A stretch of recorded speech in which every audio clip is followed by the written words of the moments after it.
So I hope everyone can now see the screen. If not, this is the time to say something. But if everyone can see, so hello everyone. It's super great to be here. I'm really happy to talk about the topic and really happy to be part of Thinking Good Thoughts on this Thursday. What I promised to talk about is people in business, the emotions and experiences as business drivers. And well, we'll talk about it a bit later on, but this is me basically telling something that comes from my history and my kind of point of view I've learned throughout my career, especially working with leadership teams and in corporate strategy. So trying to a bit open up the thought patterns behind the business leaders, and then talking about how to kind of talk about the importance of people towards this audience. So that's a bit the point of view in this presentation. A few words about who I am to introduce myself. Not probably there are many who don't know me.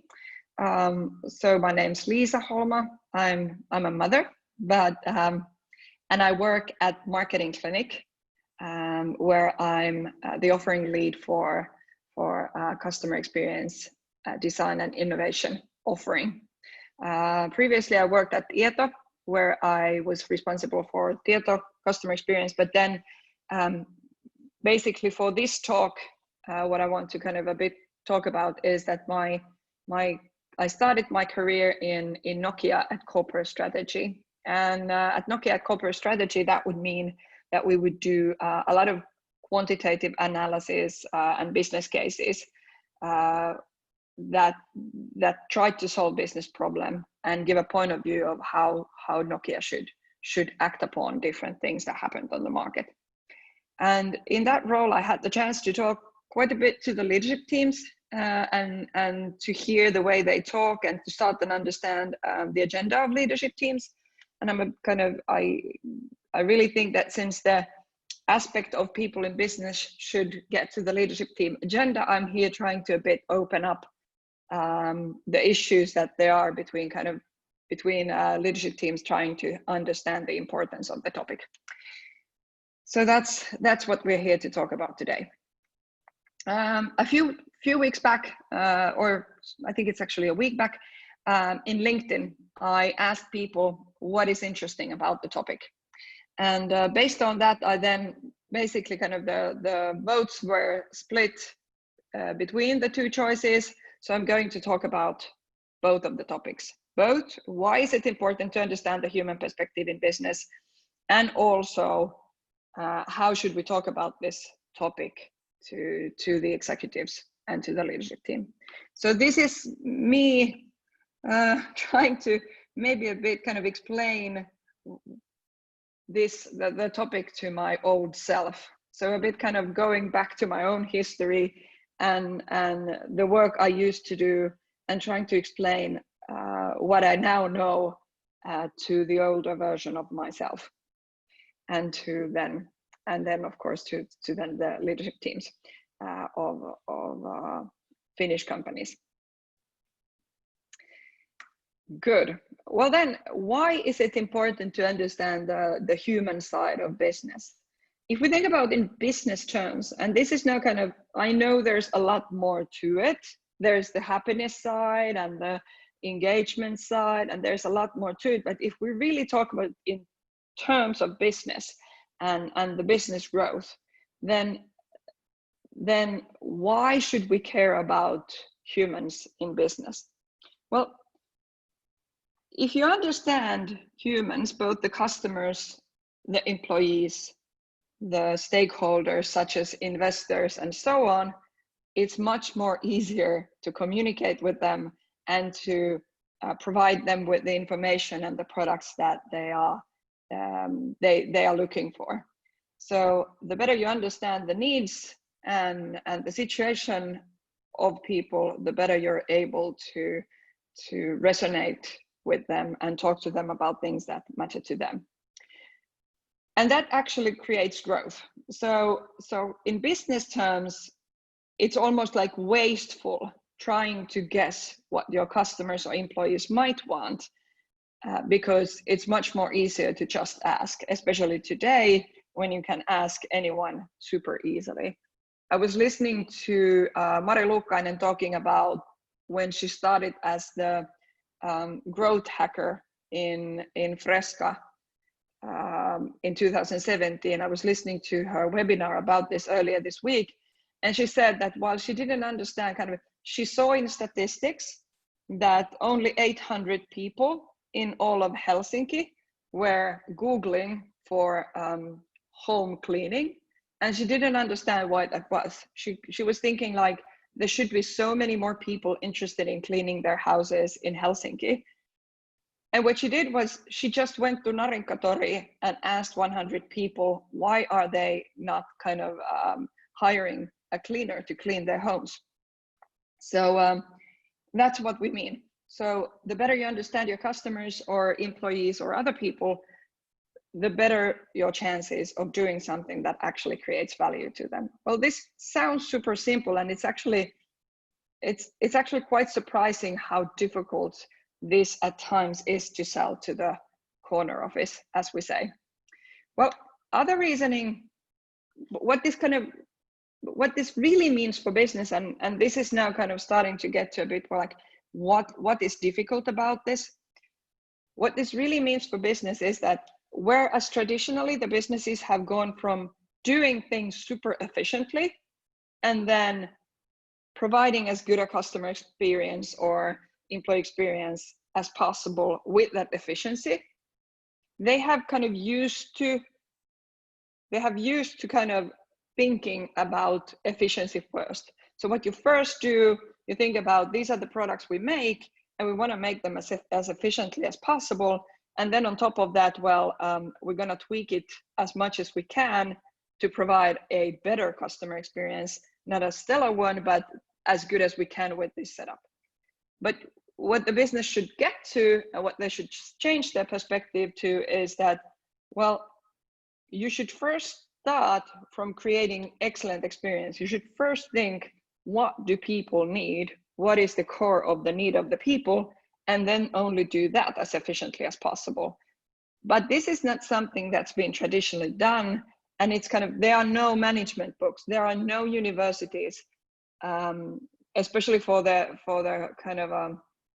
leaders we have in many of the companies today. When they went to university, this was not something they would have learned there. So what they would have learned in the university is that you first do your market analysis, your competitor analysis, and you do your product portfolio based on that. And then you tweak the efficiency. And then after that, you add on customer experience. Well, then this is a huge change of mindset. And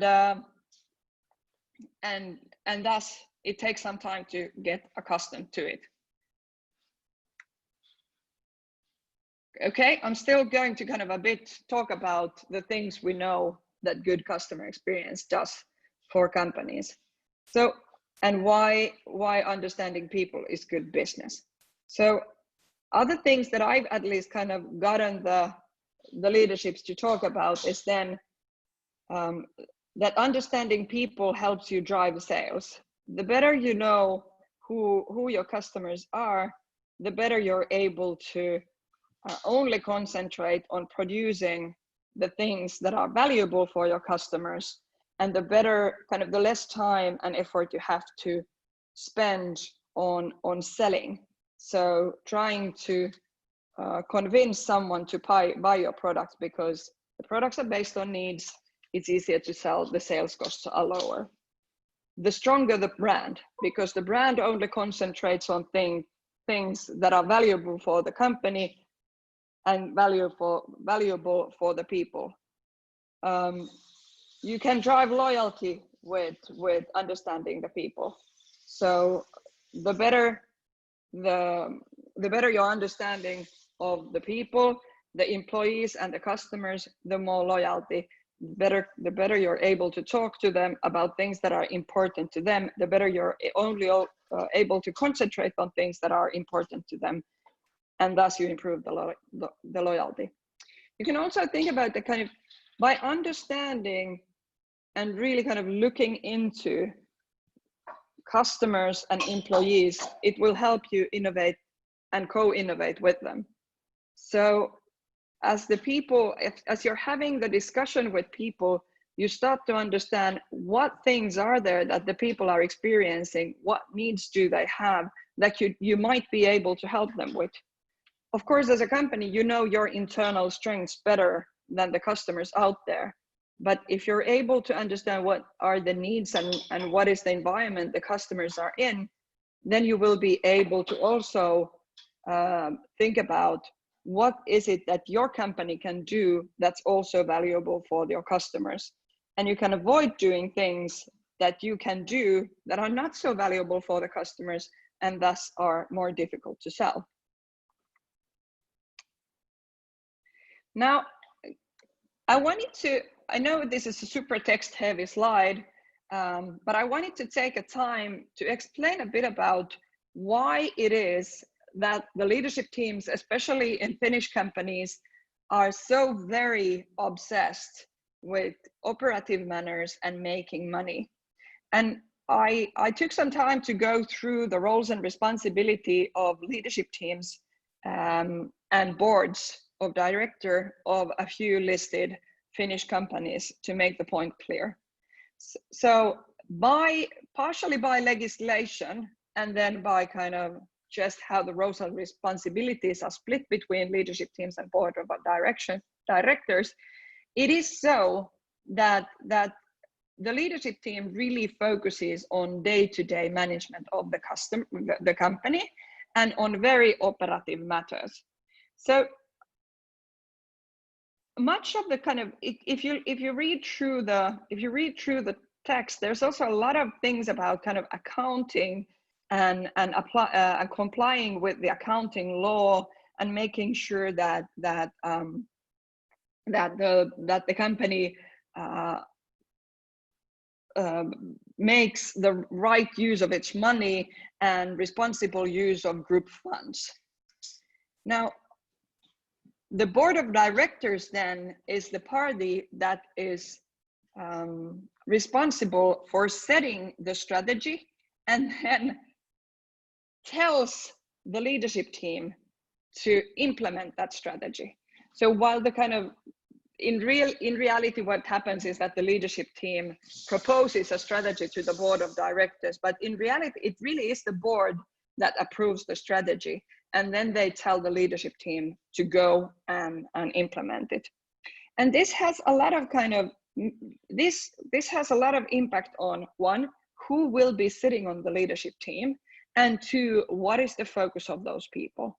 It's kind of, it is just words in a sense, but it affects on the contents of the job, because a lot of the focus of the leadership team to whom we are trying to sell the human side of things is on making sure that the company, if we simplify things a lot, that the company has enough money to pay salaries in six months' time. So that means that they're super focused on the coming 12 months, on results, on profitability. And this means that they talk euros and numbers. And this is now kind of the issue. What we have is the human side of things, but we have an audience that really kind of speaks euros, numbers, and data as their mother tongue, as I usually say.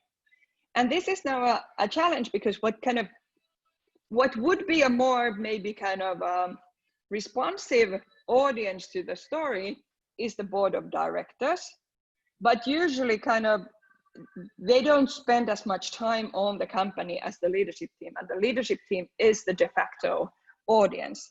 However, because of kind of what their role is and what their work and targets are, their interest is hard to get to these topics.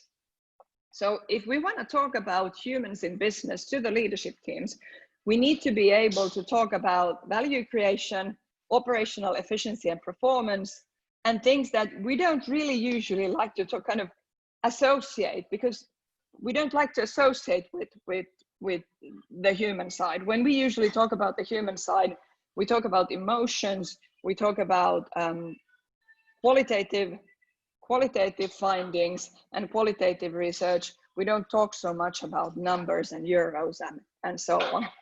And this means that, in other words, we're not talking the same language with the leadership team, which then creates a problem when trying to get the message across. Well, then there's another point of view to this. And this is kind of, there's a historical framework called 3 Horizons of Growth, which was created by McKinsey. And this further has an impact on how the leadership teams spend their time. So McKinsey split the world and the future of a company into 3 phases. There's the existing markets and the mature technologies.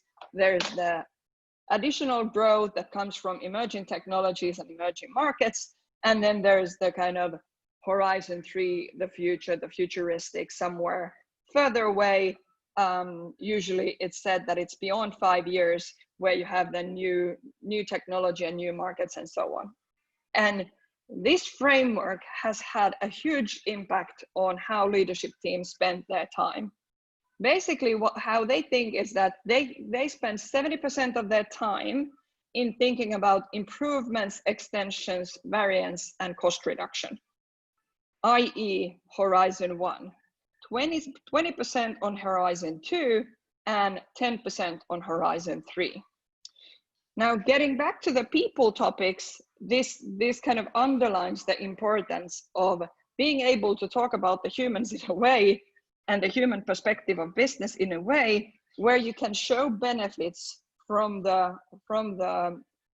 taking the humans into account in actually rather short time interval, rather fast, and yet in a measurable way.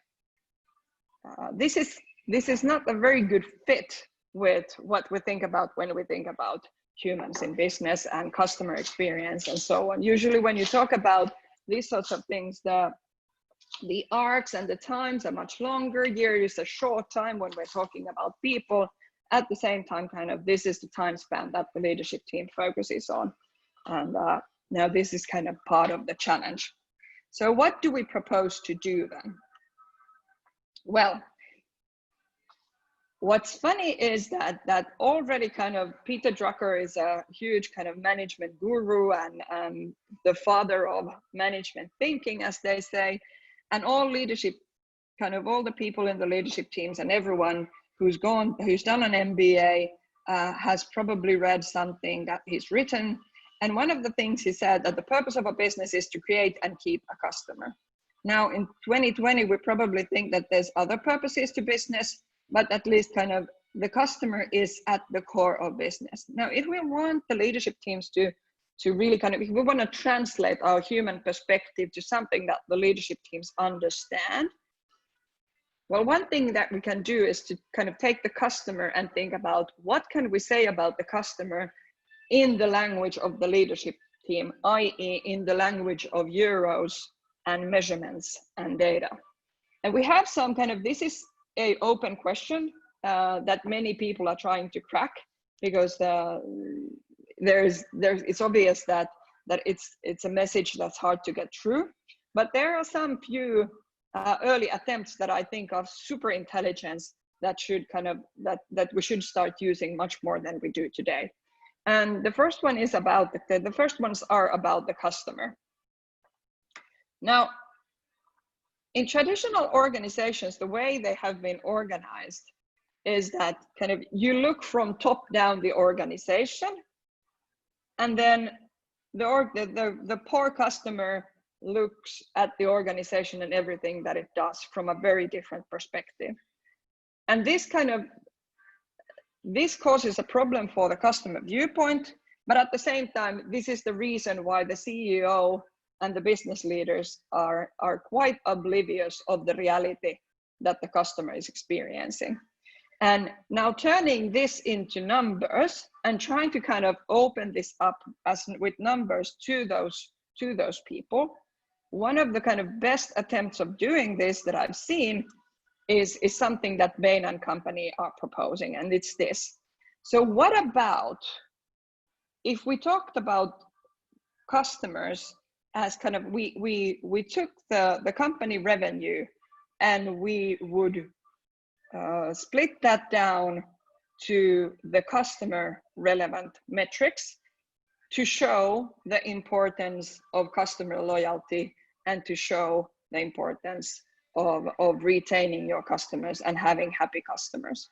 Now, I have to say that at the same time, this is super smart, but it's a bit annoying because it's so simple that it should be obvious to any leadership team. But you could kind of approach in order to convince that building customer loyalty is important. What we could do is that we could split company revenue so that we would have present value or the value of existing customers and value from future customers. And we would kind of calculate those. And to calculate those, the only things that we need is the number of new customers that the company has acquired during, for example, a year. And the number of customers remaining at the end of that year. So basically kind of how many new customers did we get in 2019 and how many customers did we have at the end of 2019? Now, and how many of the next point, how many of those customers were active? So we think that they're active if they've done business with us, for example, within a year. Now this depends a bit on the business, but basically these are the numbers. And every company should at some way be able to find these numbers. And then you can find kind of what is the revenue we get from new and existing customers. And if you start to look at these numbers, it's very soon very clear that the longer the lifetime of the customers, the less you need to spend money on getting new customers, the more profitable the business. And surprise, surprise, in order to keep your customers and have them coming back to your business, what you need to do is to provide good customer experiences. And you need to be able to provide good service. And at the same time, I think this is self-evident. And at the same time, it's exactly the language that the upper management talks.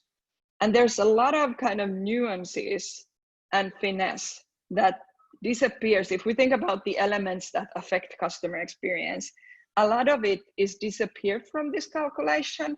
But if this gets the message through that customer experience is important, and we actually need to do it so that the length of our customer relationship increases, and we're able to thus have more profitable business with those customers. Maybe we don't have to get all the nuances and details across to the management. Maybe we can live with that. That's a suggestion. And this is now me trying to turn what we know about the value of customer, everything that's behind creating loyalty in customer, everything that's behind understanding your customer needs and context, to the language, the mother tongue of leadership teams, which is euros, numbers, and data. And as said, it's kind of at the same time, it's gratifying, and it's a bit kind of, it feels hard because there's so much interesting detail missing from this calculation. But another thing, an example I like to use is then kind of the way Amazon, which is an overly used example, looks at customer experience. Amazon famously has said that they called themselves the customer obsessed company, and their kind of number one leadership principle is customer obsession. Well, what they mean with this obsession is that they kind of first think about what's right for the customer. But their approach to this is very different to at least what I usually see when people talk about customer experience. It's all about data and measurement and fine-tuning that data. Amazon customer experience is closer to growth hacking and digital marketing than what we usually in Finland talk about when we talk about customer experience. So there's an example here that I use, is that kind of everything Amazon does, they have a KPI for it, and the KPI is based on something that they think they have kind of identified as valuable for the customers. Now, one thing that is super valuable for the customers is that if I buy something from Amazon and the provider is an external seller, so it's not Amazon, it's, for example, a small company selling on Amazon. So if I buy it through Amazon, I expect to get Amazon level service, even if the seller is not Amazon. Now, in order to assure this, Amazon has, with data and experimentation, defined for those external seller super strict metrics that they need to kind of that measure their performance ability. So, for example, here the order defect rate needs to be less than 1%. So less than 1% of the orders should be defected or not go through. Less than 2.5% of the orders should go should be cancelled before they are fulfilled. So almost all orders should go through so that we send out the item and the customer actually goes and doesn't cancel the order. And less than 4% should be shipped late. So almost every order that I order from this small shop should be shipped kind of exactly when you have promised to ship it. And the kind of Amazon is super strict about this. They actually kick out the sellers who are not able to keep this. And here again, we're kind of mixing what is customer experience, i.e. the good customer experience in this case is that I get what I ordered in pristine condition when I expect to get it, but they have turned it into super measurable, super hard numbers. And again, this is a way to kind of to turn that customer experience into something that's tangible, but something that also is in the language of leadership and management. These are now the customer examples I had here, but I think that kind of there are many more. The point being that if the mother tongue of leadership of companies is numbers and data, and that's their mother tongue because that is actually what their job is.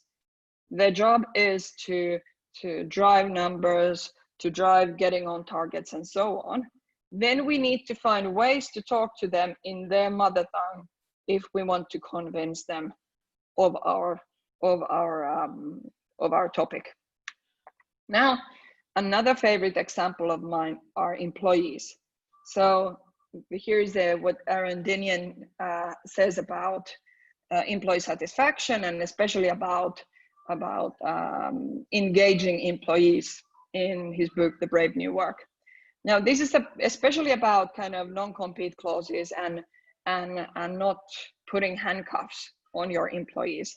But I like the kind of, especially the part here that I've increased in size and put on bold, because kind of it says a lot about how we think about employees today. So it says here, these moves illustrate confusion about human nature. Holding someone hostage does not create peak performance. It creates resentment and disengagement. What if, oh, there's a typo. What if we didn't have these tools in our disposal? My guess is you'd focus on creating a workplace people don't want to leave.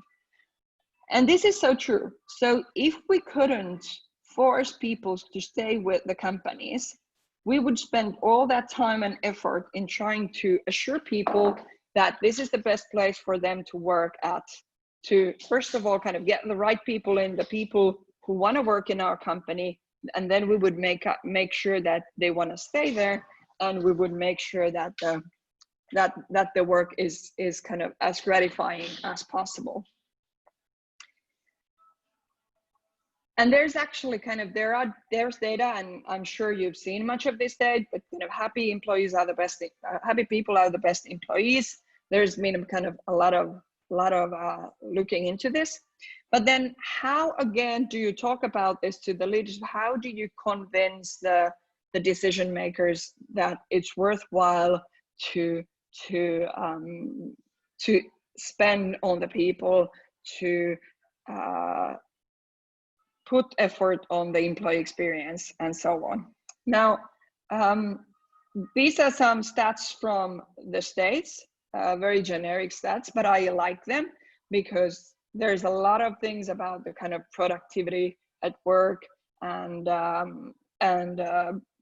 things that can be measured in numbers also within your specific company. So usually companies like more numbers that come from their own data than numbers that come from outside data. But you could kind of, for example, take ideas such as looking into how many more sick leave days people who don't feel like they are engaged with the work, how many more sick leave days those people have per year, especially if we're talking about the larger company. But they're getting into then kind of talking about what you could do in a single company. There is a book by Marcus Buckingham called 9 Lies About Work. And he there lists 8 questions that they tested in Cisco, trying to kind of understand what creates employee engagement to work.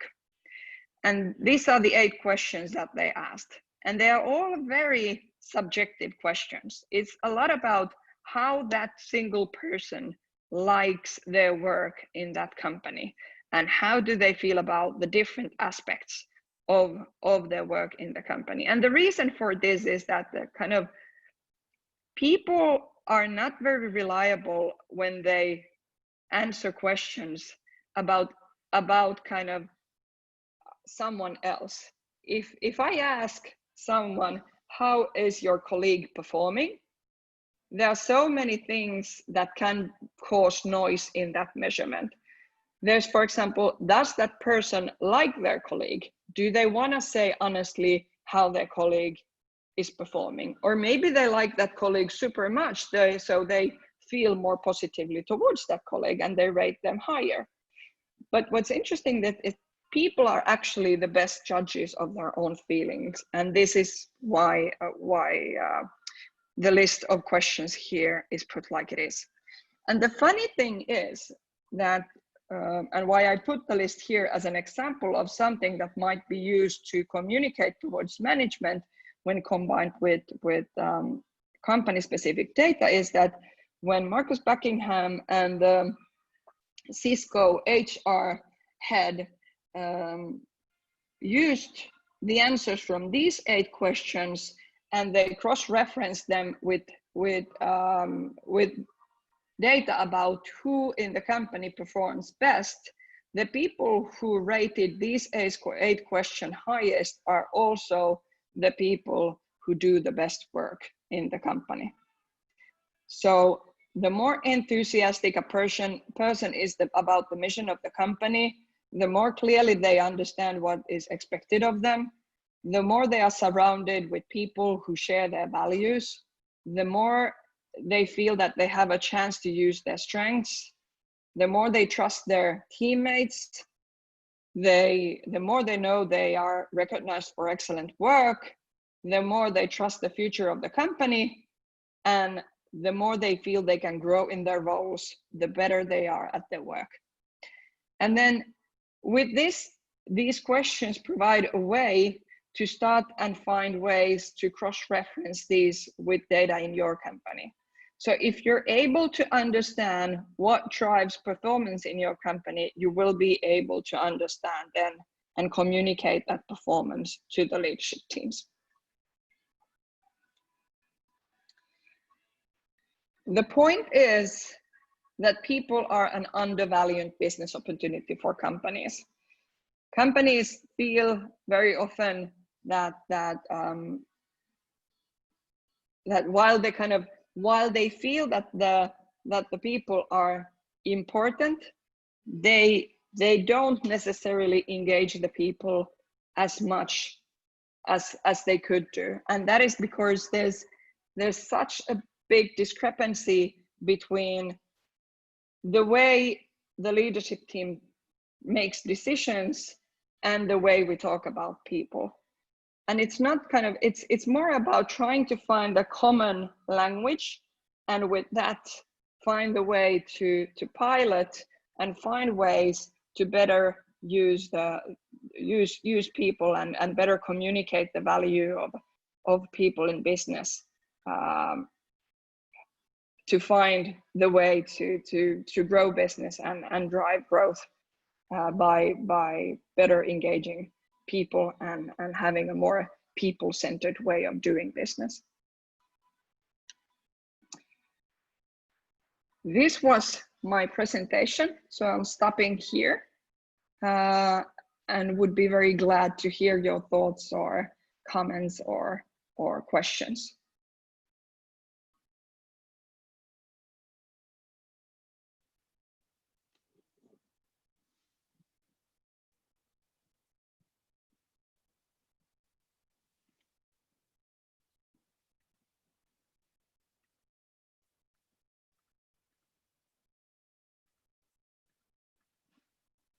Are there any chat? Yes, there's also someone else from Team Rynkeby. Yay! So Team Rynkeby is a charity cycling club, which I'm part of this year.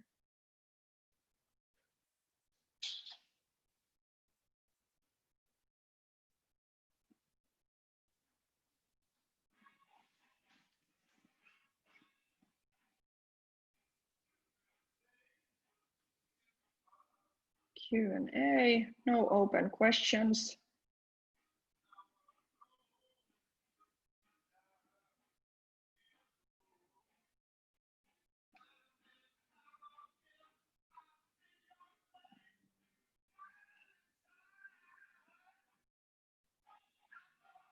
You can also ask questions or comment by, I think you can unmute yourselves and ask questions. I'm not sure if you need to really write it on the chat.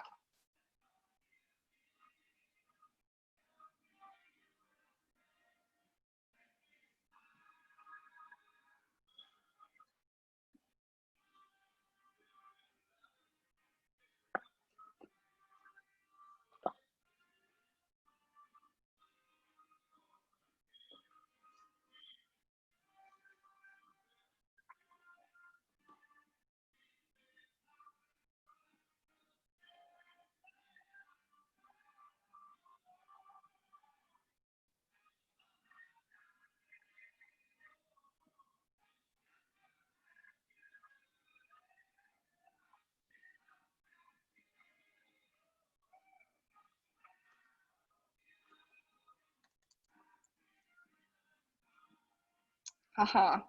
So Sami is asking, what in my opinion, organization culture versus leadership versus team performance versus customer satisfaction, and what is that linkage? Thanks, Sami. That's an excellent question, and one of the kind of favorite topics of mine. So I think that, and I kind of somehow think that it's shared by many maybe in this group of people. For me, organization culture and leadership are the ground stones for all organizational performance. So if you don't have a culture where people can openly raise concerns and challenge decisions, then you don't have a culture that supports improving things all the time. And if you don't have a culture that supports constant improvement and constant learning, then you don't have a culture that provides or that creates a good performance or good customer satisfaction and customer experiences. So very often the organizations themselves are part of their own problems. So unless the critical views in the organization, or unless there's a way to channel out the concerns about the organization's performance, it might then be that those concerns are not heard before it's too late. Usually someone in the organization knows about the organization's problems way before customers in masses start to react on them. So I think that in order for a company to succeed, especially in the future, they need to have a culture where culture that supports challenging the status quo, asking questions, pointing out problems. They need to have leadership that supports that type of culture, and that then creates good performance and excellent customer experiences and customer satisfaction. And this is also part of the reason why I think that kind of business success is dependent on people in general. So I don't talk about just customers anymore so much, but people in general. So it's the way we interact with both employees and customers.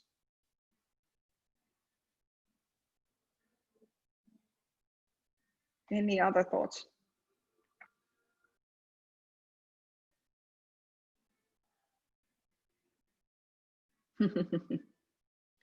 Yeah. Learning is successful operations. I like to think about these days that everything in company operations is in constant learning mode. Things are changing so fast that basically we need to think about everything we do in a way of kind of a experiment repeated over and over again. And if that's how we approach it, then we're also more tuned towards constantly developing the things we do at work.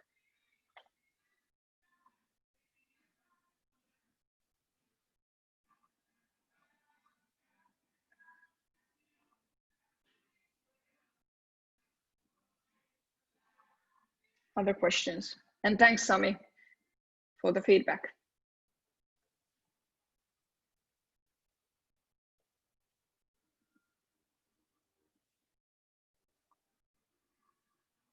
And if you are interested about these topics, and especially the customer point of view, I would recommend there's, I think it was the first issue of Harvard Business Review this year, that where they had the case that I also presented here about customer value, that is based on work done at the Baynet company.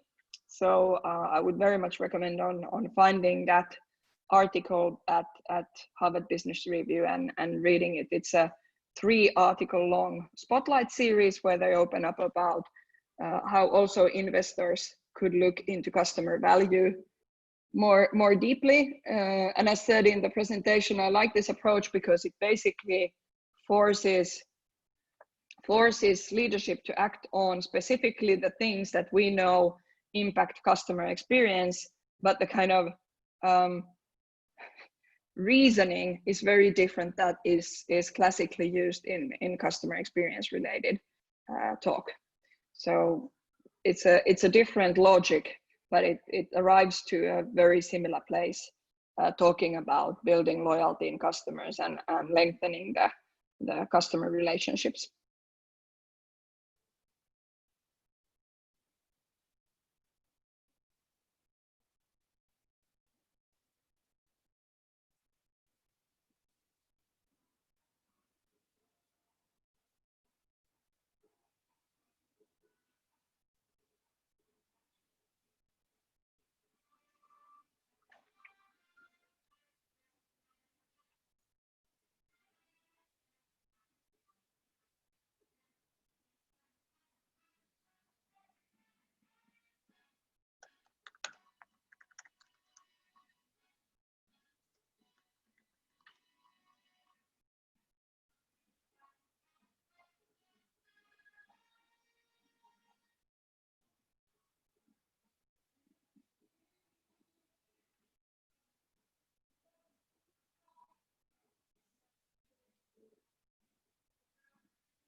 I actually went in and searched for the link to that article, so now I can even put it here for you in the chat window if you wish to read it.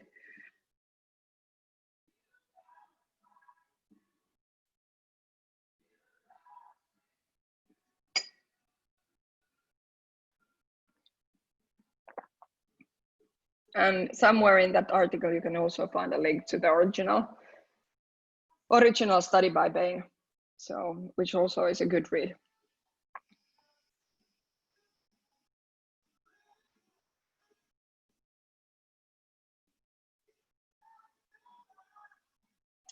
What are your thoughts? Are they kind of maybe I can use this situation to also ask some questions. So, what are some of the best ways you've kind of yourself found a way to communicate the importance of people to the business decision makers? So these are some of kind of the things that I've found to resonate with decision makers. But what are some of the ways that you have used and found useful?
Okay. Well, I think that if there's then no more questions or comments, we could start and close the session. I thank you for your participation. It was great to have a chance to talk about this topic that I'm quite enthusiastic about it. So thanks for joining, and I wish you all a great day.